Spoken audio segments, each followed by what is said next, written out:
જો હવે આપણે ગયા લેક્ચરમાં અભ્યાસ કર્યો તો વચ્ચે કોઈનો અવાજ ના જોઈએ. પેજ નંબર 138 મુખ્યમંત્રી ગ્રામ સડક યોજના. આપણા દેશની અંદર અને ખાસ કરીને આપણા ગુજરાતની અંદર જે મુખ્યમંત્રી ગ્રામ સડક યોજના છે, જેના અંતર્ગત ગામડાઓને જે હાઈવે જતા હોય, બરાબર છે, હાઈવે નેશનલ હાઈવે જે કે સ્ટેટ હાઈવે, એની સાથે જોડવા માટે ગામડાઓમાં જે પાકા રસ્તાઓ બનાવવામાં આવે છે કે જેથી કરીને શહેરમાં જતો જે રસ્તો છે એની સાથે જોડી શકાય. એ કઈ યોજના છે? મુખ્યમંત્રી ગ્રામ સડક યોજના. બરાબર છે. તો જો હું વાંચું છું, અંદર ધ્યાન રાખજો. મુખ્યમંત્રી ગ્રામ સડક યોજના હેઠળ રસ્તાના કામોનું આયોજન કર્યું. જો ગરીબી દૂર કરવા માટેના બધા ઉપાયોની વાત થઈ રહી છે. ગામડાઓ એકબીજા સાથે સડક માર્ગોથી તથા હાઈવેથી જોડાયેલા રહે તે માટે ગ્રામ પંચાયતોને સહાય આપી. ગ્રામ પંચાયતોને સરકારે સહાય આપીને ગામડાઓના રસ્તા છે એને હાઈવે સાથે જોડવાનો પ્રયત્ન કરવામાં આવ્યો છે.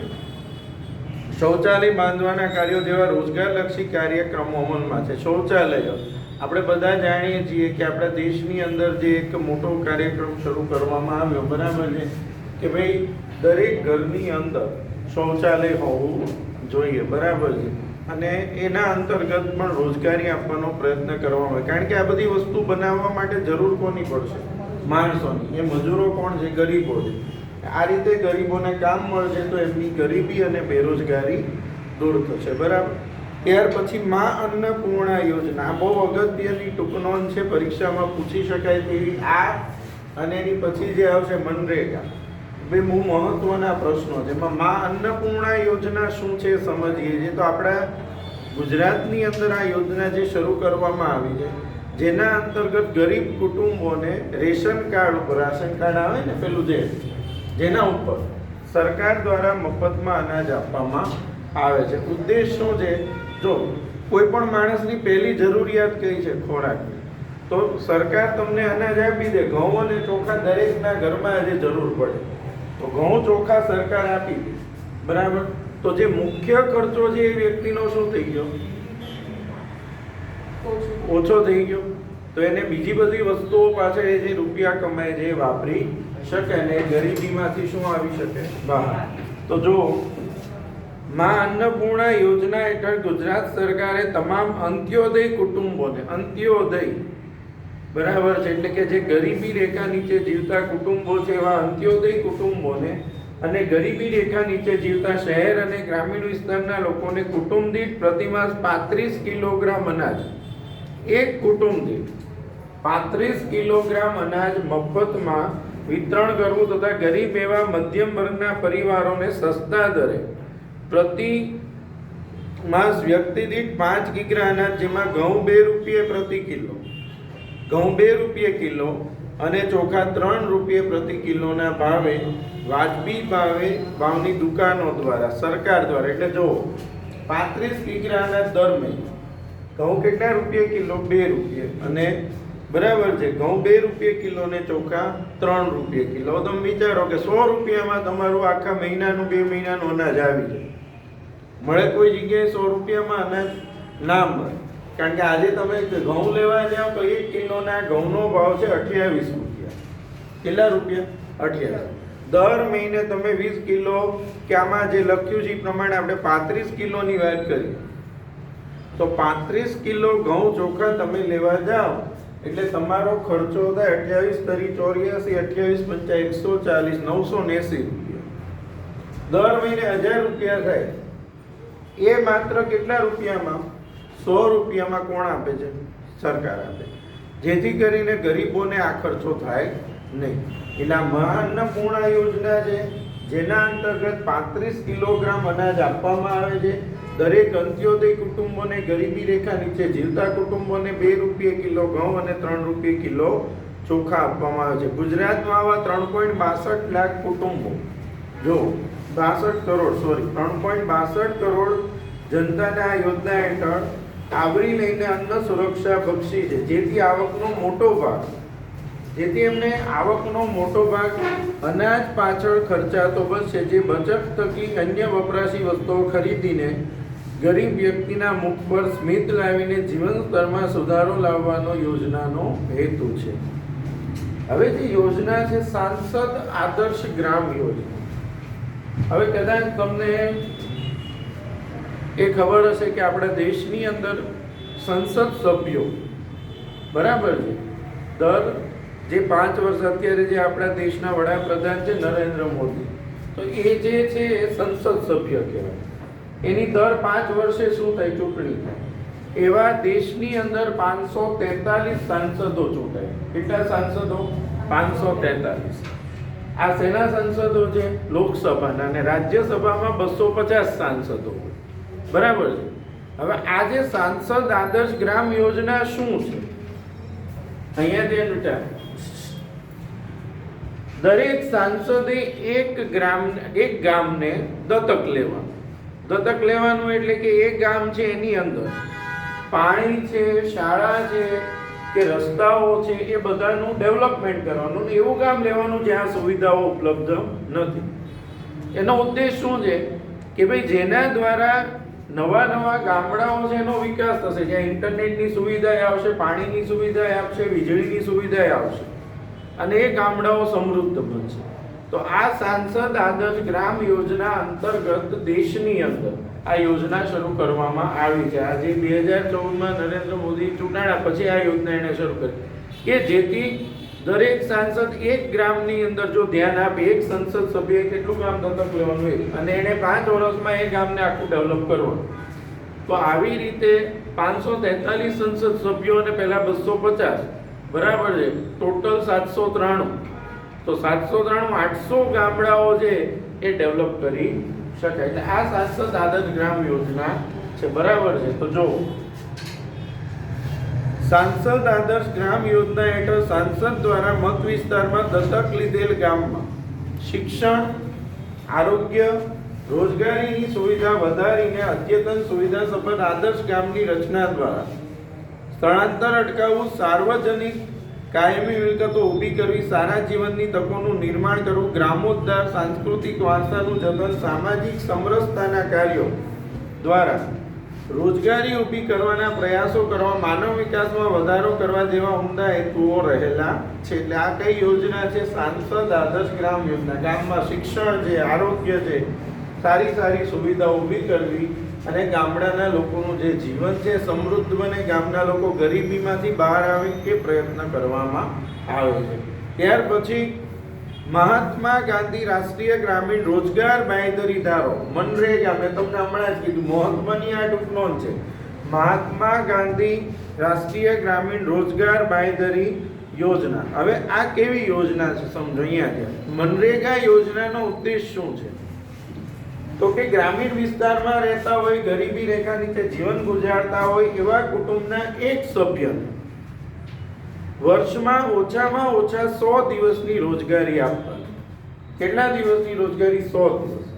અને એ રોજગારી મળે એના બદલામાં એને શું મળશે? વેતન મળશે. અને એ વેતન દ્વારા એ પોતાનું જીવન જીવી શકશે. આ ઉપરાંત જે લોકોના નામ આમાં નોંધણી કરવામાં આવેલા હોય, કે જે લોકો મનરેગામાં જેનું નામ નોંધાય એવા વ્યક્તિને કાર્ડ આપવામાં આવે છે. એ કાર્ડ છે જેમાં એના દ્વારા એને ગેરંટી મળે કે ભાઈ તમને ઓછામાં ઓછા 100 દિવસનું કામ મળશે. ધારો કે સરકાર 100 દિવસનું કામ આપી શકતી નથી તો એને એટલું બેકારી ભથ્થું મળે, પણ એને 100 દિવસના પૈસા તો મળશે, જેથી કરીને એવા ગરીબો છે એ ગરીબીમાંથી શું આવે? બહાર આવે. બીજું, કામ એમને એમના સ્થાનિક જગ્યાએ જ્યાં રહેતા હોય એની નજીકના ક્ષેત્રોમાં જ કામ આપવામાં આવે છે. દૂર કોઈએ જવાનું હોતું નથી. એનું ઘર હોય એના 5 કિલોમીટરની અંદરમાં જ કામ આપવામાં આવે. જો 5 કિલોમીટરથી દૂર કામ મળતું હોય તો એને એક્સ્ટ્રા ભથ્થું પણ આપવામાં આવે છે. ઉદ્દેશ શું છે કે ભાઈ મનરેગા યોજના દ્વારા દેશના જે ગરીબી રેખા નીચે જીવતા ગરીબો છે, ગ્રામીણ વિસ્તારમાં રહેતા ગરીબ કુટુંબો છે, એ કુટુંબનું જીવન ધોરણ ઊંચું લાવવું. ને એના માટે થઈને આ યોજના, કઈ યોજના? મનરેગા, મહાત્મા ગાંધી રાષ્ટ્રીય ગ્રામીણ રોજગાર બાંયધરી યોજના. બરાબર છે. એ શરૂ કરવામાં આવી છે અને એનો એક મુખ્ય સૂત્ર છે, આપણા ગામમાં આપણું કામ, સાથે મળે છે વાજબી દામ. આ સૂત્રને સાર્થક કરતું છે. કયું સૂત્ર? આપણા ગામમાં આપણું કામ, સામે મળે છે વાજબી દામ. બરાબર છે કે લોકપ્રિય સૂત્ર સાથે આ શરૂ કરવામાં આવી છે. તો મનરેગા વિશે વાંચે છે. બરાબર છે, વાંચો બેટા. મનરેગાનો રોજગારલક્ષી કાર્યક્રમ આપણા ગામમાં આપણું કામ, સાથે મળે છે વાજબી દામ ના સૂત્ર સાથેની ખૂબ જ લોકપ્રિય યોજના, જેમાં રાજ્યના ગ્રામ વિસ્તારમાં રહેતા કુટુંબો કે જેઓ મુખ્ય વયના સભ્યો છે, શારીરિક શ્રમ કરી શકે છે તેવા બિનકુશળ કામ કરવા ઈચ્છુક તેવા દરેક કુટુંબની જીવન નિર્માણની તકોમાં વધારો કરવા માટે કુટુંબ દીઠ એક સભ્યને નાણાકીય વર્ષમાં 100 દિવસની પ્રમાણે વેતનયુક્ત રોજગારી આપવાનો ઉદ્દેશ્ય છે. સરકારી નિર્ધારિત કરેલ વેતન દરે દૈનિક વેતન ચૂકવાય છે. જો કામ માંગ્યા પછી સરકાર કામ પૂરું પાડવામાં નિષ્ફળ જાય તો નિયમ મુજબ તેને બેકારી ભથ્થું ચૂકવવામાં આવે છે. અહીં ગ્રામ વિકાસના કાર્યો, વ્યક્તિગત શૌચાલયો બાંધવા, વ્યક્તિગત કુવા, જમીન સખડ કરવાના કાર્યો, બાગાયતી કાર્યો, ઇન્દિરા આવાસ યોજનાના મજૂરી કાર્યો, ઢોર છાપરી, જૈવિક ખાતર બનાવવું, મરઘા બકરી માટેના શેડ, માછલી સુકવણી યાર્ડ, કેનાલ સફાઈ, જળ સંગ્રહના કાર્યો, રસ્તાના વનીકરણ જેવા અનેક કાર્યો કરાવીને પ્રત્યેક કુટુંબને નિશ્ચિત વેતનયુક્ત રોજગારી આપવાની બાંહેધરી આપીને તેઓએ ગરીબી રેખાથી ઉપર લાવીને તેમના જીવન સ્તરને સુધારવાનો કાર્યક્રમ છે. બરાબર. જો મેં કીધું કે ઓછામાં ઓછા 100 દિવસનું કામ ન આપી શકે તો એમને બેકારી ભથ્થું આપવામાં આવે છે. બરાબર. એક બીજી વસ્તુ આની અંદર સમજો, કામ કયા કરાવવાના? તો ગ્રામ વિકાસના કાર્યો એટલે ગામડામાં રસ્તા બનાવવા, શાળાઓ બનાવવી, કોલેજો બનાવવી, પછી વ્યક્તિગત શૌચાલયો બાંધવા, વ્યક્તિગત કુવા, જમીન સમતળ કરવી, જે જમીન આડી અવળી હોય એને સમતળ કરવાના કાર્યો, બાગાયતી કાર્યો એટલે બગીચાને લગતા કાર્યો, ઇન્દિરા આવાસ યોજનાના મજૂરીના કાર્યો, ઢોર છાપરી એટલે ઢોર માટેના પેલા શેડ બનાવવા, છાપરી, જેથી કરીને ચોમાસામાં કે તડકામાં એને શાંતિથી ત્યાં રાખી શકાય. તો આ બધા કાર્યો આ અંતર્ગત કરવામાં આવે છે. બરાબર છે. હવે આવે છે મિશન મંગલમ. હવે મિશન મંગલમ એક એવી યોજના છે જેમાં સખી મંડળો બનાવવામાં આવે. સખી મંડળો બનાવવામાં આવે, એક સ્ત્રી છે, બીજી 10-15 બહેનપણીઓ, એ બધું એક આખું ગ્રુપ બનાવે. એ લોકોને સરકાર તાલીમ આપે અને કામ શરૂ કરવા માટે પૈસા પણ પછી આપે છે. સખી મંડળોને શેની તાલીમ? તો કે અગરબત્તી છે, અથાણા છે, એ બધું બનાવવા માટેની શું આપવામાં આવે છે? તાલીમ. અને પછી કામ શરૂ કરવા માટે સરકાર સહાય પણ કરે છે. આ કઈ યોજના છે? મિશન મંગલમ. કઈ યોજના છે? મિશન મંગલમ. બરાબર છે. તો મિશન મંગલમ વિશે વાંચે છે. વાંચો. મિશન મંગલમ દ્વારા રાજ્ય સરકાર ગરીબી રેખા નીચે જીવતા પરિવારોની મહિલા સભ્યોને સખી મંડળો કે સ્વસહાય જૂથમાં જોડીને કૌશલ્યવર્ધક તાલીમ આપીને પાપડ, અથાણા, અગરબત્તી વગેરે જેવા ગૃહ ઉદ્યોગો વિકાસ થકી રોજગારી પૂરી પાડીને ગરીબી રેખાથી ઉપર લાવવાનો છે. બરાબર છે કે લોકોને ખાખરા છે, પાપડ છે, અથાણા છે, અગરબત્તી છે, બધા કાર્યો કરવાના અને એના બદલામાં એ લોકોને રોજગારી આપીને ગરીબીમાંથી બહાર લાવવા. ત્યારબાદ દત્તોપંત ઠેકડી કારીગર વ્યાજ સહાય યોજના. બરાબર. હવે દત્તોપંત ઠેકડી જે કારીગર વ્યાજ સહાય યોજના છે એ શું છે? તો કે એની અંદર સરકાર કારીગરોને ઓછા વ્યાજના દરે લોનની સુવિધા આપે છે અને જે વ્યાજનો ડિફરન્સ હોય એ સરકાર ભોગવે છે. કારીગરોને કોઈક યંત્રો ખરીદવા હોય, કોઈક મશીનો ખરીદવા હોય તો એના માટે સરકાર લોન આપે. એ લોનનું વ્યાજ છે એ કારીગરોએ ઓછું ભરવાનું, વધારાનું વ્યાજ કોણ ભોગવે છે? સરકાર. એ યોજના છે દત્તોપંત ઠેકડી કારીગર વ્યાજ સહાય યોજના. જો દ્વારા રાજ્ય સરકાર હસ્તકલા અને હાથશાળાના કુટીર ઉદ્યોગો, હસ્તકલા અને હાથશાળા, જે લોકો હાથવણાટ ક્ષેત્રે જોડાયેલા છે, બરાબર છે, હસ્તકલાની વસ્તુઓ બનાવે છે, હાથશાળ ઉદ્યોગ સાથે જોડાયેલા છે, એ લોકોને કાચા માલની ખરીદી માટે ઓછા વ્યાજની બેંક લોનની સુવિધા પૂરી પાડે છે. પછી જ્યોતિ ગ્રામોદ્યોગ વિકાસ યોજના. જ્યોતિ ગ્રામોદ્યોગ વિકાસ યોજના. આ યોજના શું છે એ સમજવાની છે. જ્યોતિ ગ્રામોદ્યોગ. ગ્રામોદ્યોગ, તમે ગ્રામોદ્યોગ કોઈએ જોયેલું છે, નામ સાંભળેલું છે? તમે ગામડામાં જાઓ ને, ગામડામાં તો ત્યાં ગ્રામ ઉદ્યોગ, ત્યાં લીમડાનો સાબુ છે, લીંબોળીનું તેલ છે, અથવા તો સુતરાઉ કાપડ છે, ખાદીના કપડાં છે, બધું બનાવવામાં આવે. ક્યારેક તમે સહજાનંદ કોલેજ છે આપણે અહીંયા, બરાબર, સહજાનંદ, એની એક્ઝેક્ટ સામેની સાઈડ ગ્રામોદ્યોગ છે, ત્યાં બધી વસ્તુઓ મળતી હોય છે. એટલે ગ્રામોદ્યોગ છે એમાં બધી વસ્તુ બને છે. ઉદ્દેશ શું છે? તો કે ગામડાની અંદર આવા ગ્રામોદ્યોગો શરૂ કરે તો ગામડાના લોકોને એમાં શું મળશે? રોજગારી મળશે. અને ખાસ કરીને જે બિનકુશળ શ્રમિકો છે, જેની પાસે કોઈ આવડત હોતી નથી, એવા ગરીબી લોકોને આમાં કામ આપવાનો ઉદ્દેશ રહેલો છે કે જેથી એમને ગરીબીમાંથી બહાર લાવી શકાય. તો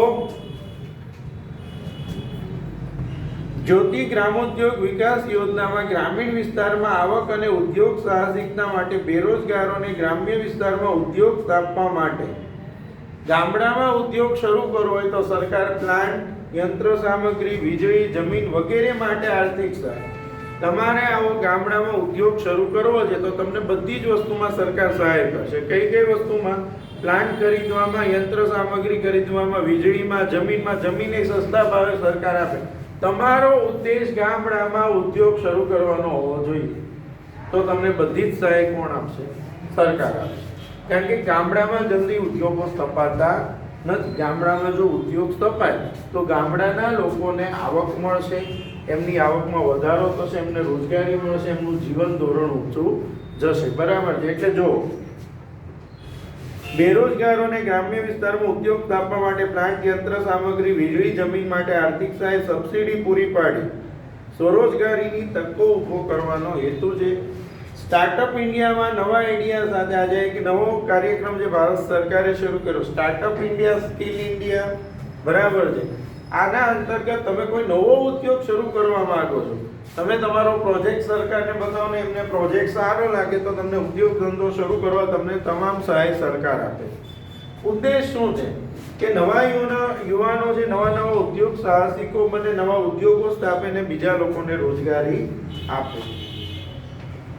સ્ટાર્ટઅપ ઇન્ડિયામાં નવા આઈડિયા સાથે બેરોજગાર યુવાન ઉદ્યોગ સાહસિકોને તાલીમ, મફત વીજળી, જમીન અને આર્થિક સહાય પૂરી પાડવામાં આવે છે. વાજપાઈ બેંકેબલ યોજના. હવે જો વાજપાઈ બેંકેબલ યોજના શું છે? તો કે શહેર અને ગ્રામીણ બેરોજગારોને જેઓની ઉંમર 18 થી 65 વર્ષ છે, શહેરમાં રહેતો હોય કે ગામડામાં, જેની ઉંમર કેટલી છે? 65 વર્ષ, અને 4થું ધોરણ પાસ હોય તેને તાલીમ આપીને ઉદ્યોગો માટે કે વારસાગત કારીગરોને ધંધા માટે નિયત રકમનું ધિરાણ પૂરું પાડવાનો સ્વરોજગારીનો કાર્યક્રમ અમલમાં છે. અને છેલ્લો જે મુદ્દો છે બેટા 14મો, એગ્રો બિઝનેસ પોલિસી 2016. હવે આ એગ્રો બિઝનેસ પોલિસી શું છે? આપણે આજે ડીમાર્ટમાં જઈએ કે કોઈ પણ જનરલ સ્ટોરમાં જઈએ, ત્યાં પેલા તૈયાર સૂપના પાઉચ આવે ને પાઉચ, ઇન્સ્ટન્ટ, કે પાણી નાખો ઘરે એટલે તરત જ સૂપ તૈયાર થઈ જાય. એવી જ રીતે એવા પંજાબી શાક હોય કે ગુજરાતી શાક હોય એના પણ આવા પાઉચ આવે, ઊંધિયાના. હવે એ તમે પંજાબી શાકનું પાઉચ લાવો અને એ તમે પાણીમાં નાખો એટલે બધું હોય સીધું રેડી થઈ ગયું શાક. આ શું છે? આને પ્રોસેસ ફૂડ કહેવાય. કેવું ફૂડ કહેવાય? પ્રોસેસ. તો આ પ્રોસેસ ફૂડ ઉદ્યોગને વિકાસ થાય એના માટે થઈને આ યોજના છે. કઈ છે? Agro business policy 2016. અને જેના અંતર્ગત એવા વિસ્તારો સરકાર સ્થાપશે કે જ્યાં આવી એગ્રોની બધી જે વસ્તુઓ છે, એગ્રીકલ્ચર, ખેતીની જે વસ્તુઓ છે એનું આવું પેકેજિંગ થશે અને એ વસ્તુઓ બનીને પેકેજ ડાયરેક્ટ શું કરવામાં આવશે? વેચો. માત્ર આ વસ્તુ નથી, તમે ક્યારેક ડીમાર્ટ છે કે સ્ટાર બજાર છે ને એમાં જશો ને તો પેલા દરેક વસ્તુનું પેકિંગ મળે છે. પછી પેલા બેબી કોર્ન હોય તો એનું પેકિંગમાં મળે છે, બરાબર. મકાઈના દાણા છૂટા પેકિંગમાં મળે છે કે નહીં? આ પ્રોસેસ ફૂડ છે. તો આ ઉદ્યોગનો વિકાસ થાય એના માટે થઈને આ યોજના છે. એગ્રો બિઝનેસ પોલિસી 2016 દ્વારા રાજ્ય સરકારે પ્રોસેસ ફૂડ પ્રોડક્ટ્સના નિકાસમાં સહાય, એગ્રો ફૂડ પ્રોસેસિંગ યુનિટો સ્થાપીને 10 લાખ લોકોને રોજગારી પૂરી પાડવાની યોજના અમલમાં મૂકી છે, જે દ્વારા ગરીબીમાં ઘટાડો કરી શકાય. હવે જો આ ચેપ્ટરમાં બે કન્સેપ્ટ છે, એક ગરીબી છે અને બીજો બેરોજગારી. ગરીબીનો કન્સેપ્ટ પૂરો છે. હવે શેનો કન્સેપ્ટ આવશે? બેરોજગારી. પહેલી વસ્તુ, બેરોજગાર કોને કહેવાય? બરાબર છે, તો અહીંયાથી બેકાર. બરાબર છે, બેકાર કોને કહેવાય? બરાબર, આમ તો ઘણા બેકારો, બરાબર છે, આપણે કે હા બોગસ છે, બોગસ કહીએ એની બેકાર કહેવાય, પણ એ બેકાર અલગ છે. અહીંયા આપણે કયા બેરોજગારની વાત થાય છે? આર્થિક રીતે આર્થિક રીતે, કે જે માણસ કામ કરવા માંગે છે પણ એને કામ મળતું નથી.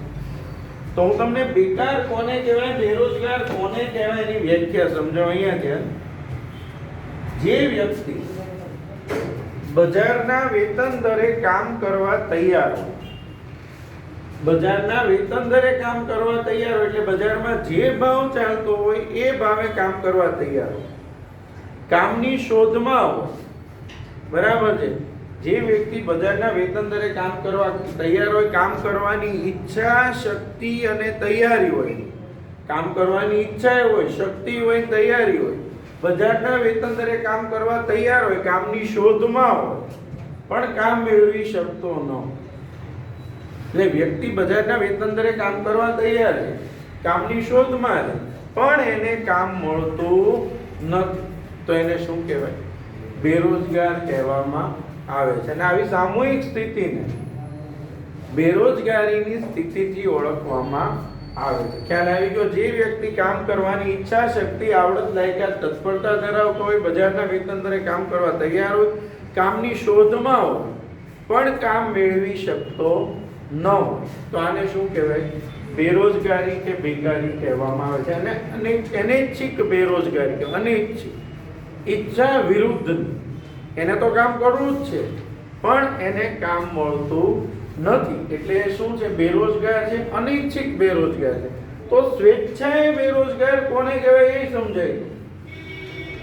તો બજારમાં તમને વેતન દરે કામ મળે, ધારો કે બજારમાં 300 રૂપિયા ભાવ ચાલે છે એક દિવસનો, તો તમને 300 રૂપિયાના ભાવે કામ મળે છે, પણ તમે એમ કહો કે ના ભાઈ મને તો 500 આપો તો જ હું કામ કરું, તો તમે કેવા બેરોજગાર કહેવાઓ? સ્વેચ્છાએ. કેવા બેરોજગાર?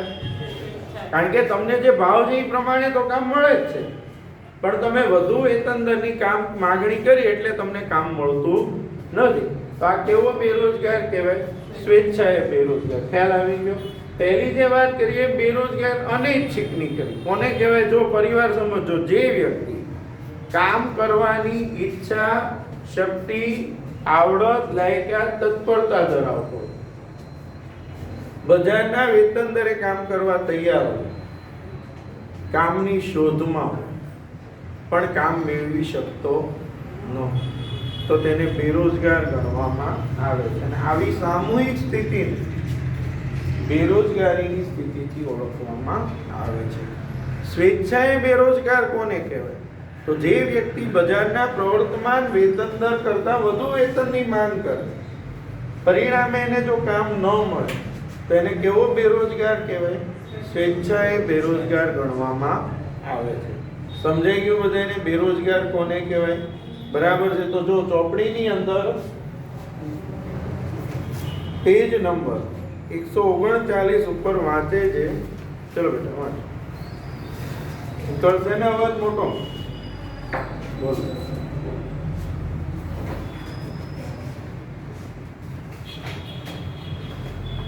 ભારતની વર્તમાન સમસ્યા પૈકીની ગંભીર આર્થિક સમસ્યા બેરોજગારી છે. બેરોજગારીના કારણે ગરીબી ઉદ્ભવે છે. આ સમસ્યા લાંબા ગાળામાં અર્થતંત્રમાં ઘર કરી ગયેલી સમસ્યા છે. વિશ્વના મોટાભાગના દેશ બેરોજગારીની સમસ્યાથી પસાર થઈ રહ્યા છે. બેસ જાઓ. બેરોજગારીનો અર્થ. બેરોજગારીનો અર્થ જે પુખ્ત વયની વ્યક્તિ જેની ઉંમર 15 થી 60 વર્ષ હોય, જે બજારમાં પરવડતા વેતન દરે કામ કરવાની ઈચ્છા અને વૃત્તિ ધરાવતો હોય, કામ કરવા યોગ્ય શક્તિ અને યોગ્ય લાયકાત ધરાવતી હોય, કામની શોધમાં હોય છતાં તે કામ મેળવી શકતો ન હોય, તો તે વ્યક્તિ બેકાર અને બેરોજગાર કહેવાય છે. આવી સામૂહિક પરિસ્થિતિને બેરોજગારી કહેવાય છે.